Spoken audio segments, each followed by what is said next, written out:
Welcome to Above Replacement Radio. I am your host, Chris Gianta. I might be becoming a bad baseball fan who can't enjoy the romantic things because of advanced statistics. 15 years from now, I want to be on the early baseball committee. Over there on the other side of the screen is Daniel Curran. I literally have the Fangraphs hoodie, the baseball reference t-shirt, just repping some stats, you know what I'm saying? It's not necessarily Hall of Fame. It's not necessarily above average, but we can guarantee you we are better than just the standard replacement level college sophomore. And welcome to Above Replacement Radio, where we're talking baseball kind of whenever. I'm your host, Chris Gianta. Over there on the other side of the screen is Daniel Curran. How you doing, Daniel? Chris, I'm doing very well today. It is raining out here in Cape Cod, Massachusetts. So I don't really have my outdoor space because the water is coming down. Even it's coming down sideways, so the umbrella won't really stop it. I don't want to get my laptop wet, especially with all the cords and stuff with my microphone. So we're doing a car pod today. It's my first ever. We're even now. But you know what? The show must go on. Yeah, the show must go on. I am not in a familiar location. I'm in Maine right now. And yeah, New England weather has not been kind, which is tough for a No, vacation not week, but good. we're making our own fun over here Mhm. in Maine. But yeah, it's unfortunate. Um, but one thing that will keep going on no matter what is the Major League Baseball season.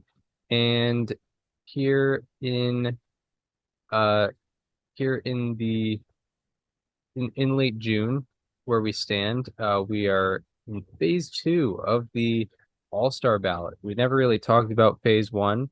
And maybe if we voted in phase one, things might look a little different, not really significantly. But if but there were some omissions here in the phase two voting.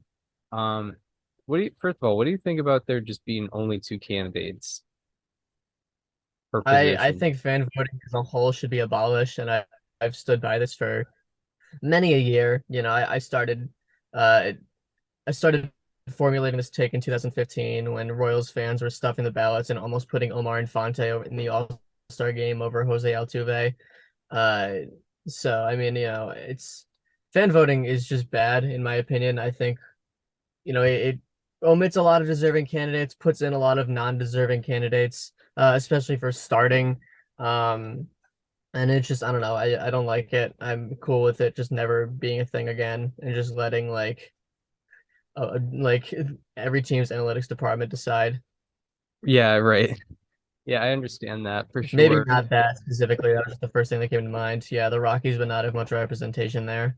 No, that's correct. But yeah, yeah, it can be rough with the selections.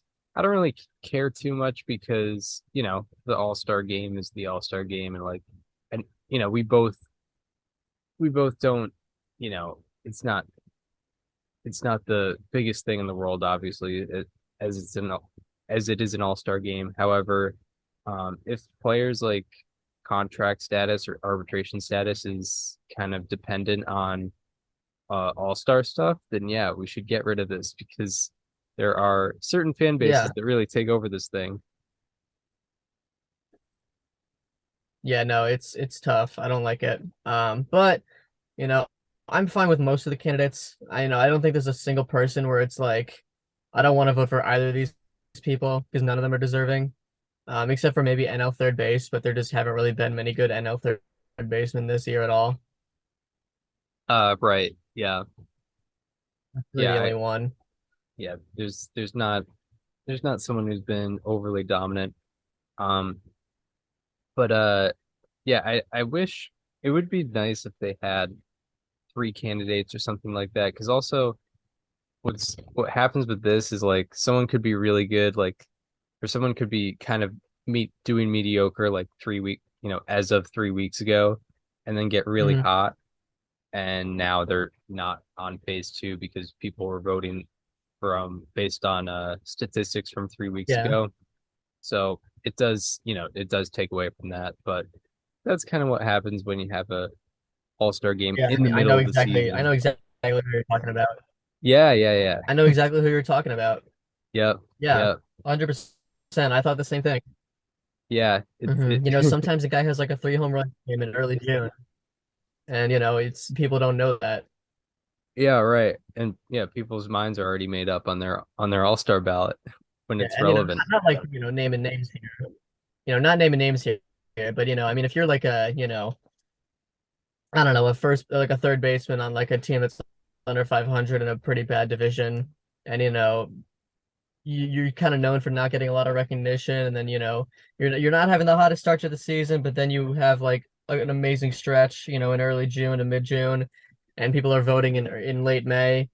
Then you know it's tough. You know, like I said, not naming names here, but you know Yeah, it's tough. just hypothetically, if you were a guy who is one of three players in baseball history with 170 plus homers, 190 plus steals, and 270 plus doubles uh, through their age 29 season, and had a really hot June, but not necessarily doing exceptional before that, but still kind of okay. Hypothetically, if you were doing that, you might get snubbed out of this finalist group. Um, Yeah, So yeah, I mean, but not naming names, obviously. I mean, this could apply to anybody. Um, but yeah, uh, looking at the MLB ballot, the ballot that is presented to us, uh, so at first base, American League, um, and or actually first or last couple points before we get into the decisions to make. The country of Canada, we they must be stopped. They yeah.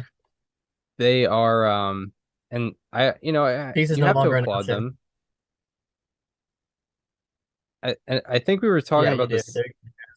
I think we were talking about the same thing last year because I think we titled one episode last year like Toronto takes over the All-Star game or All-Star voting. Sounds about right. Um Canada takes over and I applaud them, but they are going overboard. I mean, you got Yeah, Kevin no, I Kiermaier couldn't out there as a have it. finalist. Whit Merrifield too. Yeah. Um So yeah, some guys are deserving finalists, but there's a lot of guys that are wild. So we'll start with the first thing here. You got Yandy Diaz versus Vladimir Guerrero Jr. I think it's very clear to go with Yeah, the Yandy voters. Diaz.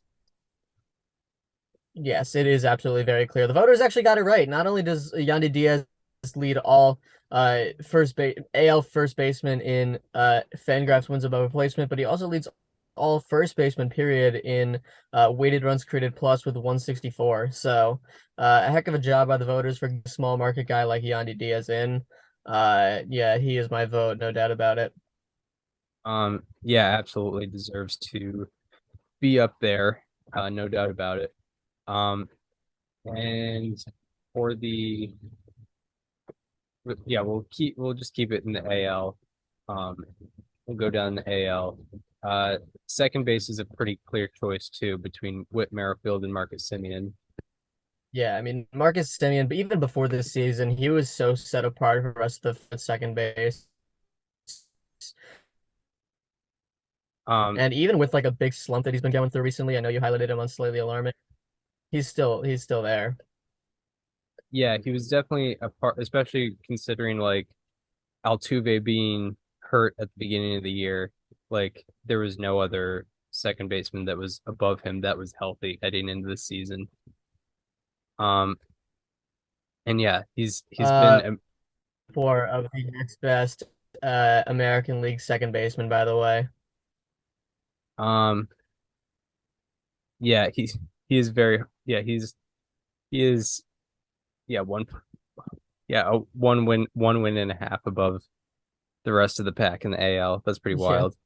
Um and yeah, the thing with him is he's been one of the best offensive second baseman and like the best defensive second baseman along with being a good base runner. Um so yeah, that's a pretty clear choice there.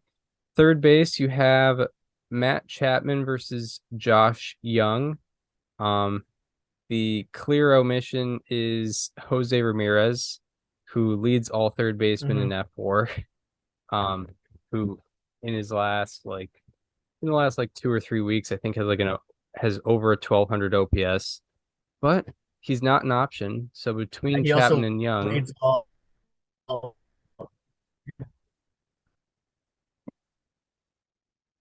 he also leads all or he's second in weighted loss Paredes, who has 50 is how many less plate appearances? over 50. Um, yeah, that is a big gap there. But yeah, between Chapman and Young, I think it's I think it's kind of The leaning close towards race. Chapman there because of how good Are. his defense Yeah. is. Yeah, if Josh Young gets it, I won't bad. I think it'll be cool for a rookie, and he's also been doing very well this year. But I will probably vote for Matt Chapman on this one. It's close though. Yeah, it's fairly close, and Young is exciting, an exciting young player, and yeah, it would be more of a cool factor than like a logical thing. Hmm. So and then at shortstop, we have one glaring omission with Wander Franco being out of the race. He has 3.5 wins above replacement, something like that. Exactly 3.5. Um, sorry. Uh, Not great, right? but yeah, so between Seager and Bichette, it's very interesting because Seager has only 47 games played. Um, However, unbelievable offensive numbers. Bo Bichette has played 31 more games, just but rate statistic wise, not on Seager's level. Um, you almost want to vote Seager because of the fun factor, but in terms of who's had like technically a more valuable season, it's Bichette. So I don't really blame anyone for going in either direction here. I am voting for Seager. Yeah, that's fair enough. Yeah, Corey Seager has what 200 or 130 less plate appearances, and he's point 0.6 behind Bichette in F4. He has a 178 weighted runs created plus, which leads all shortstops with at least 150 plate appearances. Yeah, no, this is not, I think it's like even not. I don't even think it's that close for me personally. I'm going with Corey Seager without a doubt. Right, right. With the playing time he's been able to get, he's done an unbelievable job. So I definitely I definitely get that, and I think if if I'm putting a vote down, I think I'm also putting Seager. Another Ranger who is nominated is Jonah Heim. It's a battle between him and Adley Rutschman. What are your thoughts there? I am voting for Jonah Heim because Adley, he's still been solid, but I don't think he's really taken off the way that a lot of baseball fans he would have. If you take out the month of April, he has like a low 700 PS this year, and his defense is kind of as well. Jonah Heim, you could argue has been better offensively. I know they're pretty identical in weighted runs created plus at least 2 points above him. Um, but Jonah Heim's defense really carries him. Adley's also uh, been docked a lot of wins above replacement via his base running this year. Heim has been kind of average. I'm voting for Jonah Heim on this one.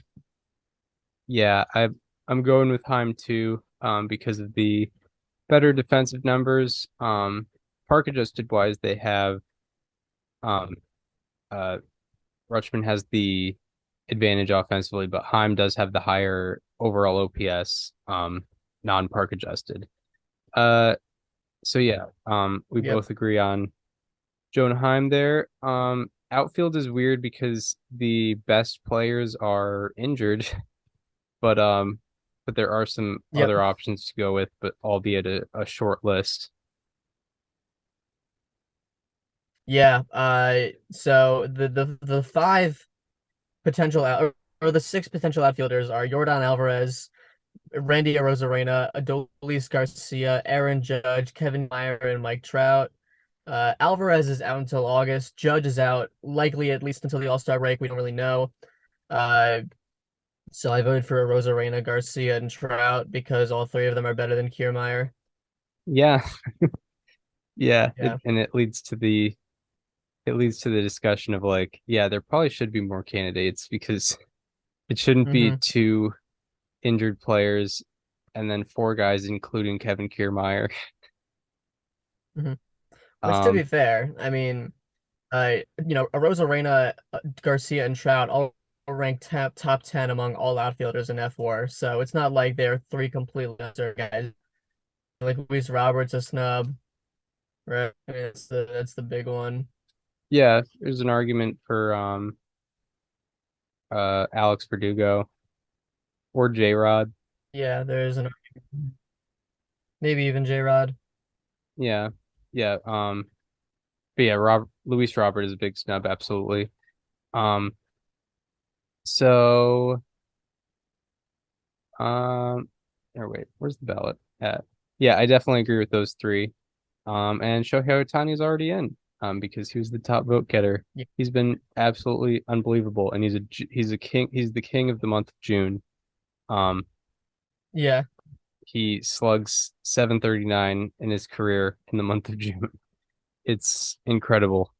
Um, So so over in the National cool. League, you got Freddie Freeman versus Matt Olson. Isn't that funny? I Yeah, think it's pretty clearly yeah, Freddie a fun Freeman little here. storyline there. Yeah, Freeman versus his replacement for the Braves. Yeah. I'm voting Freeman here. Yeah, I don't know. He's better offensively. He's better overall this year. There's not much else you really need to look into. And there's definitely not a lot you need to look into at National League second base either. No, no, it's a rise. It's got to Yeah, be a rise. I didn't even know who the other option was until I looked at this list. Right, right, Um, right. yeah. Ozzy Albies, I know you're having a very good season this year. Definitely a comeback year after breaking your toe last year, but respectfully, you Right. know. And I think Ozzy Albies would get it. Yeah, I think Ozzy Albies is voting for Luis Ariz.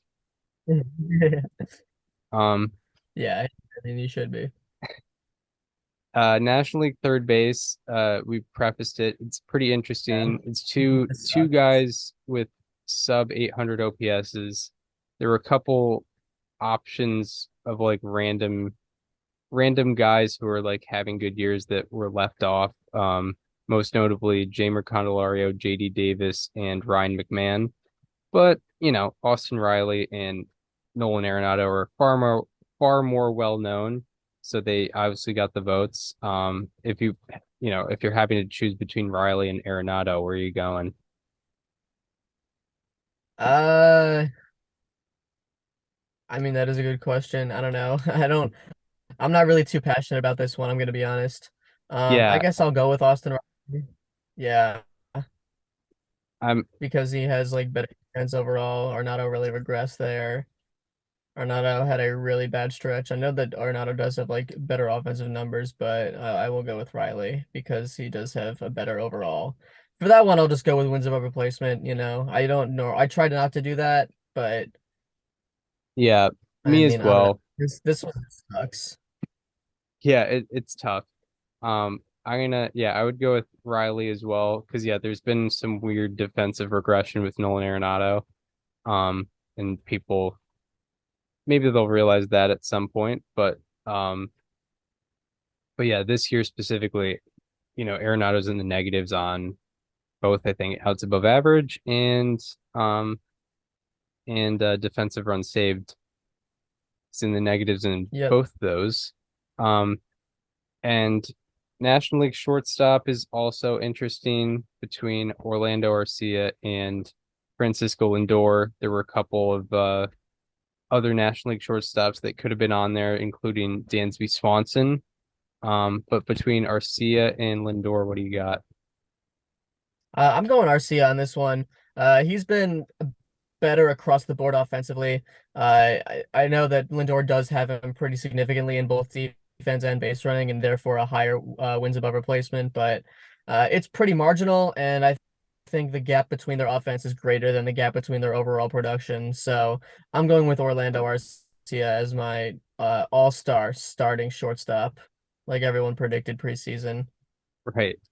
Yeah, yeah, when yeah. people were thinking they're gonna play Vaughn Grissom there this year. Right. Yeah. Yeah. But no, Arcia's numbers have been really, really good. Um, I would also go with Arcia because of Mhm. just about those reasons. Um, at the catcher position, it is another Dodger versus Brave battle. You got Sean Murphy versus Will Smith. Yeah, these are actually the two most desserts, which is pretty cool. And it is very close. Um, and yeah, I mean, I'm going on margins here. I'll probably take Murphy. I think he's been a like very slightly more productive this year overall as a catcher. But if you went Smith, I wouldn't blame you. But I am going Sean Murphy.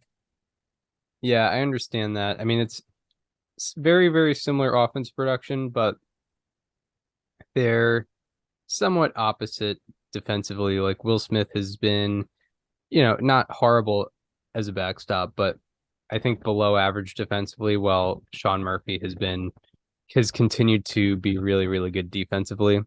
Not that Yeah, and I All-Star. mean they've had relatively the same production offensively. So at that point, down to defense and base running, and com on the combination of those two things, I think Murphy has a slight edge. Right, right. And not that All-Star voters look at defensive numbers, but we are because this is the above replacement radio ballot.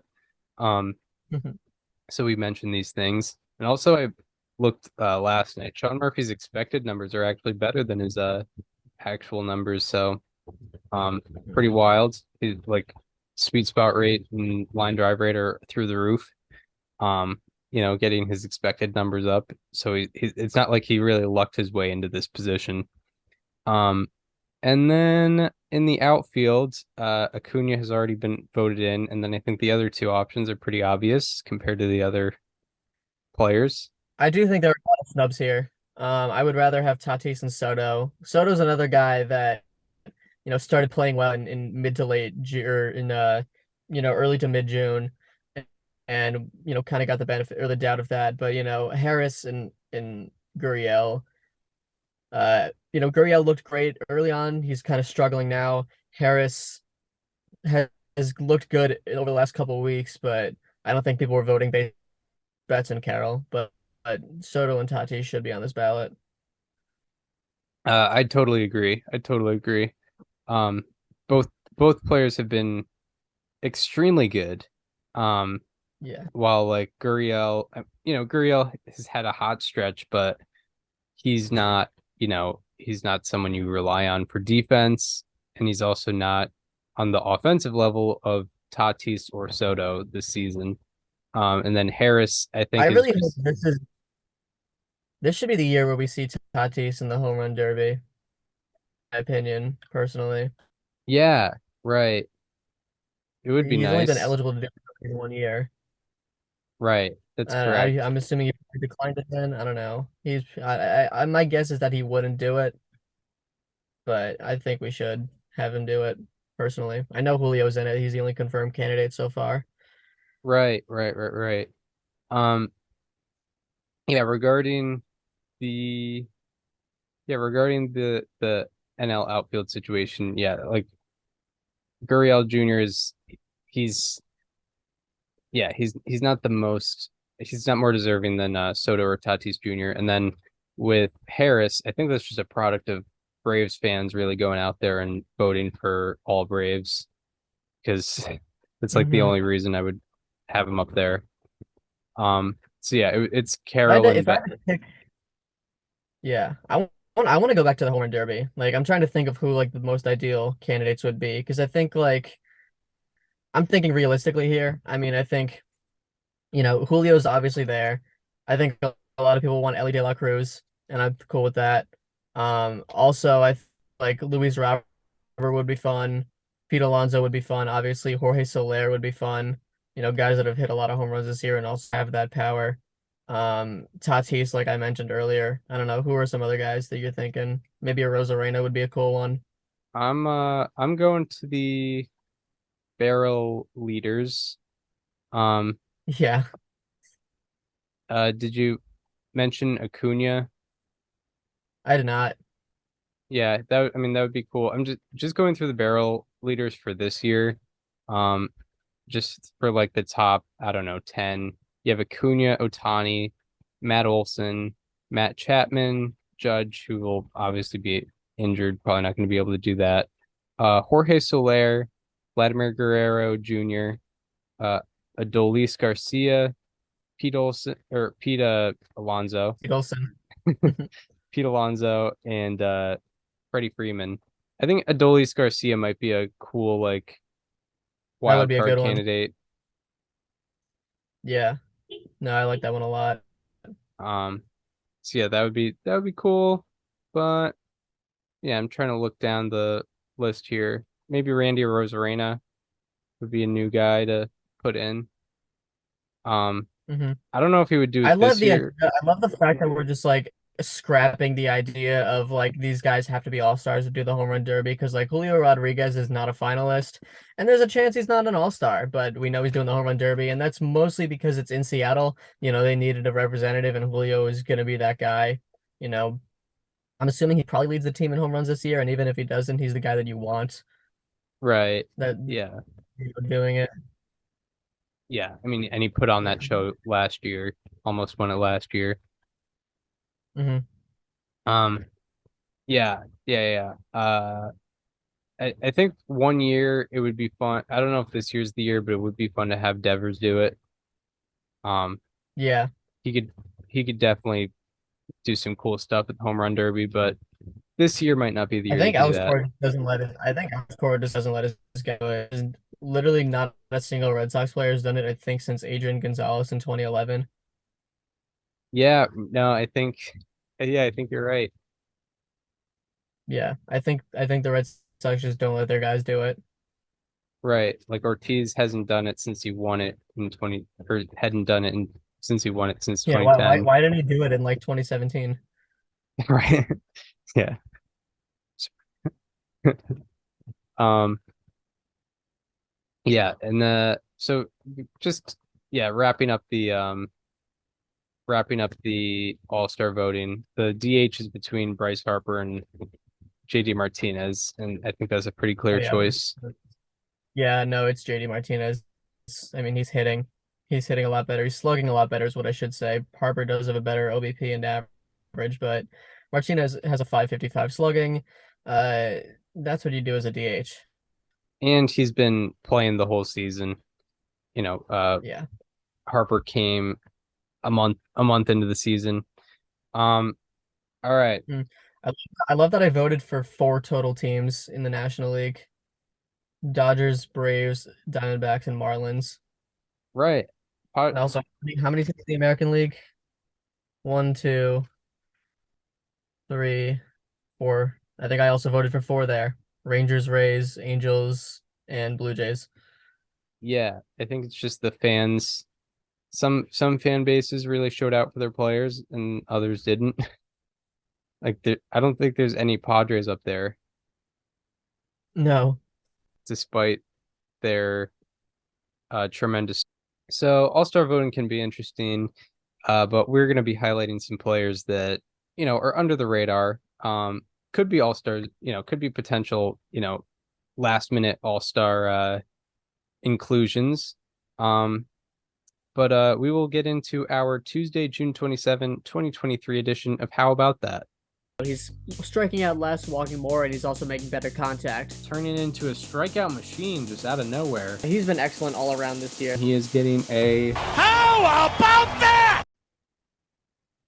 Yeah, so for my how about that, I am going with a guy that might be on the border of not eligible for this award, but I'm doing him now while we can. I'm talking about Yuri Perez of the Miami Marlins, second consecutive episode where I'm going with a Marlins starting pitcher.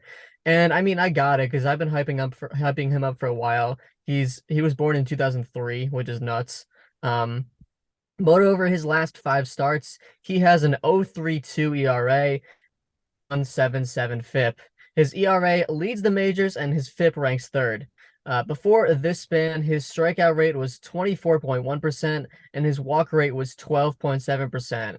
And in this span, his strikeout rate is 33% and his walk rate is 4.7%. And that means his K to walk ratio has gone from 11.4% to 28.3%, the third highest in baseball over that span. And his pitch arsenal of four-seam fastball, slider, changeup, and curveball has been completely dominant all throughout. All four of his pitches have a run value per 100 of minus 1.4 or lower in at least 13 plate appearances. So all four of his pitches have been incredibly effective this entire season. But specifically in the month of June, Perez has thrown 36 four-seam fastballs that have been at least 97 miles per hour and had a spin rate of at least 2,700 rotations per minute. No one else in that span has thrown more than six such four-seam fastballs, and Yuri Perez has thrown 36 in the month of June alone. So his fastball is quite literally unlike anything we've seen this year, and especially, this month specifically. It's been truly incredible that he's been able to do it in that kind of volume. And that's definitely a sign of something to come later on. His slider has been his best pitch results-wise combined with volume. No one, so since he debuted, opponents are hitting 148 up against Yuri Perez's slider. They are slugging 222. That average rank among the 66 pitchers that have had at least 25 batted balls against their slider since May 12th. That is the day that he debuted. His slider also has a 21% swing and miss rate, and that is 5% above the league average. His minus 3.5 run value per 100 ranks 12th lowest among the 228 pitchers with at least 25 plate appearances ending on sliders. So basically what that means is that for every 100 sliders he throws, he's preventing about 3.5 runs from scoring, and that is better than all but 11 of the 228 pitchers, like I mentioned. And lastly, his curveball and changeup are thrown only a combined 26.7% of the time, but opponents are 1 for 34 against them. That is an 0.29 batting average against and also an 0.29 slugging percentage against, both of which are the lowest among the 230 pitchers with at least 25 plate appearances ending on either one of the curveball or changeup this season. His 0.94 expected batting average and 116 expected slugging also lead on that same list. And lastly, he is the second pitcher in the live ball era with an ERA below 0.3 in any 6-game span before turning 21, minimum 30 innings pitched, since Fernando Valenzuela in 1981. He's only one of two pitchers to do that in the live ball era. The only other one was Fernando Mania, and Yuri Mania is taking over baseball right now, taking over the Marlins as a whole. He is, like I said, he is 20 years old, just turned 20. He's in his age 20 season. He doesn't turn 21 until next April, and he's already doing this at the big league level, which is remarkable. Yeah, Yuri Perez. How about that? Very well deserving. Very good breakdown there. And that leads into my how about that? Which I don't know. I was hesitant to dive into this water. But I am able to find reason to believe in this span or to present it like he is actually doing well. And I'm also trying to cross a team off the list here. Okay. But I'm saying I'm doing this in good faith, but I put Michael Wacha as a how about that? Because he's preventing runs, but he's also, he's also doing it. He's getting lucky for sure, but he's not getting luck. He's not outperforming by a crazy amount, and his expected numbers don't suggest that he should be like an average pitcher.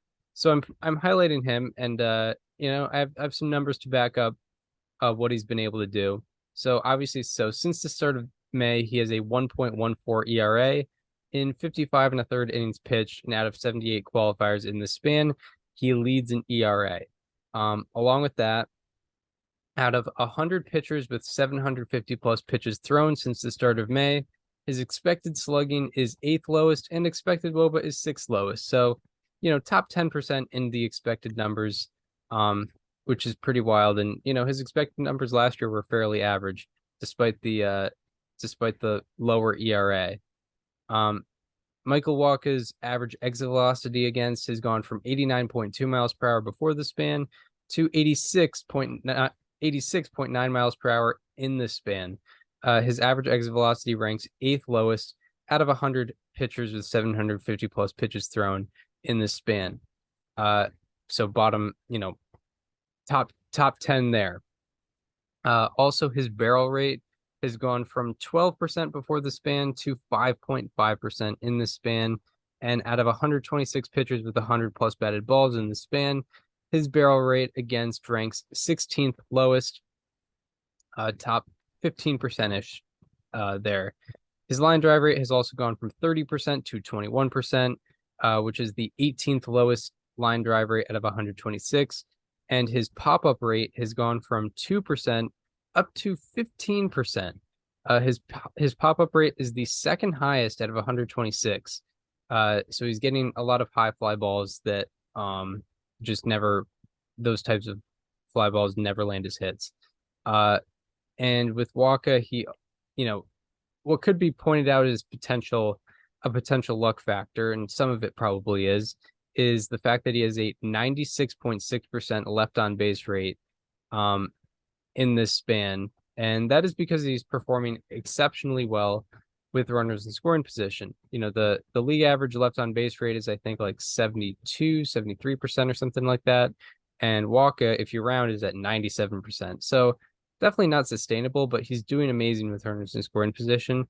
Hitters are hitting 0.77 against him with runners in scoring position, with a 128 expected batting average and slugging 154 with a 204 expected slugging. So the expected numbers are really, really good when runners are in scoring position against Michael Walker.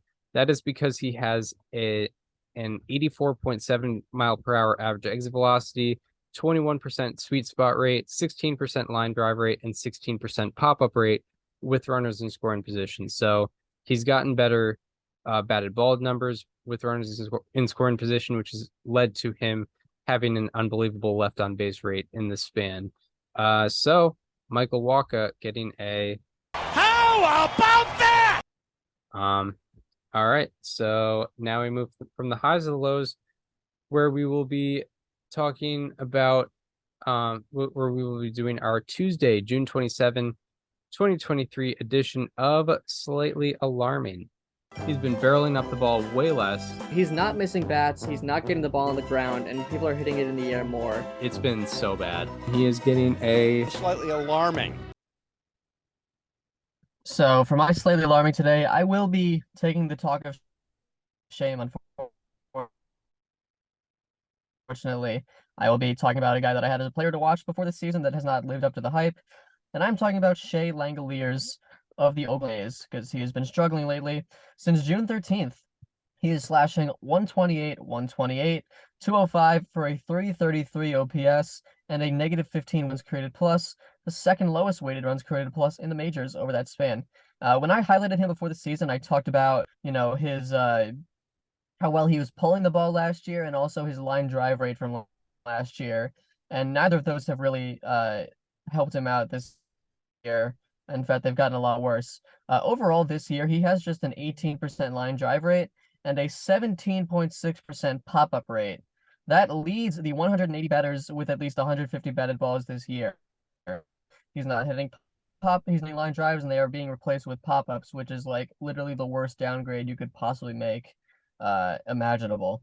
Also this year, he is bottom 25% in strikeout rate, in expected weighted on base average, in expected batting average, whiff rate, chase rate, and framing, and he is also tied for sixth lowest in catcher blocking. So his defense in part has regressed this year. Throwing and pop time, he's fine, but he's one of the worst catchers with framing and blocking this year. He isn't hitting the ball well. He's not making the right kind of contact. He hasn't walked in over 2 weeks, and he has a 22% strikeout rate over the span. So it's really hard to find a single thing that Shea Langoliers has been doing particularly well over the last couple of weeks. Yeah, Shea Langoliers. Slightly alarming. So yeah, and that was also my A's player to watch. That was one of the few teams where we had overlap. So an indirect talk of shame for me as well, as we both highlighted him. My slightly alarming is coming from a higher profile team. Jake Cronenworth has not been doing well over his last 25 games. In those last 25 games, he's hitting 200 with a 526 OPS. Out of 171 qualifiers in this span, his slugging is 12th lowest, and OPS is 13th lowest. And his expected numbers are actually worse in ranking. Out of 175 hitters with 50 plus batted balls in the span, his expected slugging is third lowest, and expected WOBA is second lowest. That's out of 175. Alarmingly, his average exit velocity has gone from 87.8 miles per hour to 84.6 miles per hour. And his hard hit rate has gone from 37% to 23%. Out of 175 hitters, his average exit velocity ranks 12th lowest, and hard hit rate ranks 7th lowest. His sweet spot rate has gone from 43% before the span to 29% in the span. Line drive rate has gone from 30% to 21%, and his ground ball rate has gone from 34% to 43%. And his barrel rate has gone from 6% to a flat 0%. He does not have a single barrel in his last 25 games. And out of 175 hitters with 50 plus batted balls, he is one of just 8 hitters without a barrel in this span. That's a guy who you would expect to have a barrel in his last 25 games, but does not in the span, as his exit velocities have gone down. His sweet spot rate has gone down, which brings down the chances of him getting a barrel. So very unfortunate that he's struggling. So Jake Cronenworth getting a Slightly alarming. All right, so that does it for players to highlight. Now we will get into a preview of the week ahead. I will be looking at the series to watch. Daniel will be looking at the day-by-day pitching matchups, and there are a fair amount of series to look at. A good many of them have already started. But one of the series to watch is Orioles Reds. Reds, obviously coming off a 12-game winning streak. What was that? What a series to watch. Orioles Reds. Yeah, absolutely. You would not predict that it would be a series to watch at this point in the year, but it really is. It is it's Orioles Reds, with the Orioles obviously being a great playoff contender this year, and the Reds being as red hot as they are. Another good series to watch is Blue Jays Giants. Two playoff contenders in each league. And the last series to watch, the premier series to watch, is the Diamondbacks and the Rays, who will be going at it at Chase Field. And I believe that is a 3-game series. Yes, it is a 3-game series, spans through Thursday. That is the NL West leader versus the AL East leader. So definitely be on the lookout for that, because that does not happen, obviously, very often. It's the only time they will be facing off this year. What do you got for the day-by-day pitching matchups? So for tonight, Yu Darvish and Rich Hill are going against each other in the average age of like 39 matchup in Padres and Pirates, and in Pittsburgh. That's pretty cool. Sandy Alcantara and Garrett Whitlock are facing each other in Marlins Red Sox. That's at Fenway. You will have Julio Teheran, who's been hot for the Brewers, facing the Mets at Citi Field. Framber Valdez will be pitching for the Astros against the Cardinals in Busch Stadium. Ranger Suarez will face the Cubs for the Phillies at Wrigley. Gavin Williams, Cleveland top prospect, will be facing Brady Singer in Guardians and Royals. Clayton Kershaw will be facing the Rockies for the Dodgers at Coors. Michael Kopech and Shohei Ohtani will face each other in White Sox and Angels. That's a fun one.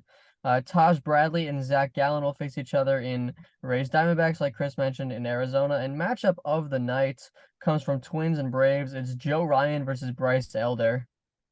Yeah, couple young guys. Yeah, exactly. Big pop-up guy versus big ground ball guy, so that'll be fun. Yes. On a Wednesday, we have Kenta Maeda going for the Twins against the Braves in Atlanta. You have Logan Gilbert going for the Mariners against the Nationals. That'll be in Seattle. The Mariners won the series opener last night. Logan Webb will be facing the Blue Jays for the Giants. That'll be in Toronto. Braxton Garrett will be facing the Red Sox at Fenway for the Marlins. Kodai Senga will face the Brewers for the Mets at Citi Field. Christian Javier will face the Cardinals for the Astros at Minute Maid Park. At Busch Stadium. I don't know why I said Minute Maid. You will have Aaron Nola going for the Phillies against the Cubs at Wrigley. Lucas Giolito will be pitching for the White Sox against the Angels. That's at the Big A. Zach Eflin will go for the Rays against the Diamondbacks. And matchup of the, I believe, is it day or night? It is night. Comes from Padres and Pirates. It's Blake Snell versus Mitch Keller. Yeah, Snell's Snell has turned a corner. Yes, he has, which is very good to see. On Thursday, not a whole lot is announced yet, but Shane Bieber and Zach Greinke are facing each other in Guardians Royals. That is at Kansas City. Guardians Royals also gave me fits on the Immaculate Grid last night because I didn't want to go with Franmil Reyes or Carlos Santana. So I went with Brandon Moss instead. Also Lance Lynn and Patrick Sandoval are facing each other in White Sox Angels. Joe Musgrove and Luis Ortiz are facing each other in Padres and Pirates. Max Scherzer is pitching for the Mets against the Brewers. Taijuan Walker is facing the Cubs for the Phillies at Wrigley. He's been pitching well lately. And matchup of the night comes from Marlins Red Sox at Fenway. It's Jesus Luzardo versus Brian Bayo. Yeah, it's very young guys. Luzardo's, I think, 25, and Bayo's 23, I think. Good stuff matchup. So yeah, that'll do it for this installment of Above Replacement Radio. And we hope you enjoyed this one. If you are listening on Apple Podcasts or Spotify and want to watch the conversation as it happens and our very unique locations, go to the YouTube channel and subscribe to the YouTube channel, as well as checking out the digital content. Check it all out there on the YouTube channel. If you want to follow us on social media, follow me on Twitter at Chris_Gianta, and follow Daniel on both Twitter and Instagram at Daniel_Curran, and follow the show Instagram at Above Replacement Radio for all the show needs. We hope you enjoyed this one, and we hope to see you next time, where we'll be talking all the happenings in Major League Baseball, probably in person, actually. Once again, see you then. This conversation is over.